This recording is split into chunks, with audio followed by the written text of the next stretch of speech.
Another episode of Weird English Words.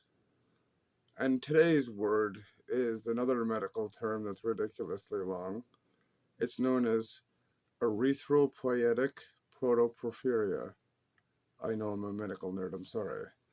So I'm going to do this one in sections again because there's a fair chunk here to discuss, so I kind of want to make it quick and cut out the rambling. So whenever you see a skip in the video, it's just me making sure that I'm not rambling too much. So, erythropoietic protoporphyria. Yes, I'm going to put some of the longer words down in the description for anybody who wants to look this out yourself. Look this up yourself, sorry. Is often called or synonymously kind of called allergic reaction to sunlight or light, but it's not technically that simple. So let's get into it. It's a pretty rare disorder affecting only about 5,000 to 10,000 people worldwide. So, sufferers from erythropoietic protoporphyria have a genetic defect that causes them to have a deficiency in what's known as Farrochelatate or Farrochelatase. I'm going to put it in the description. I'm not sure if I'm pronouncing this correctly. And it's vital for the production of heme in the body, which is pretty much what kind of protects you from the sun, for example. It what causes and you know what I'm saying. And due to this lack of production of heme, the body will often overaccumulate what's known as protoporphyrin, protoporphyrin, protoporphyrin 9 or PPE, which is a phototoxic molecule that can build up particularly in the skin and the liver, often the red blood cells, the plasma, you know what I'm saying? And it often causes a lot of damage to the skin tissues and to the blood vessels. So whenever a patient of protoporphyria is what's the word here, is exposed to too much sunlight, it can cause some damage.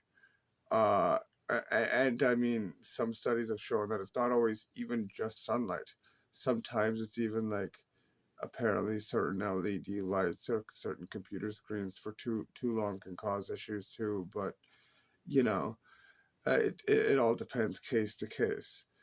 A lot of patients don't actually get diagnosed often enough on average, usually between 12 and 22, 23-ish, but some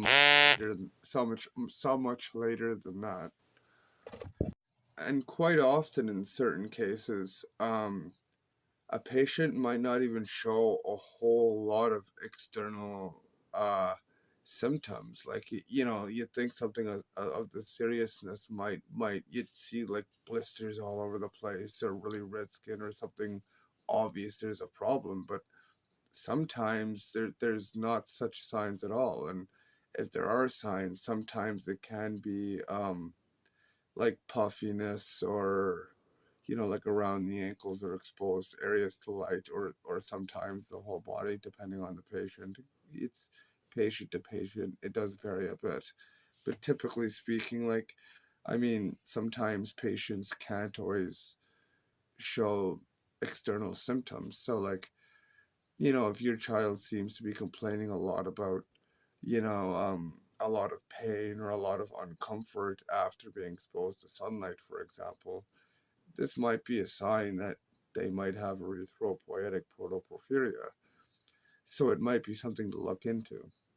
Now, it's often diagnosed through either blood tests to see if you're lacking in the heme, I believe it was, that they would be looking for, but I'll have to look into that. I'll probably take it down below in the description.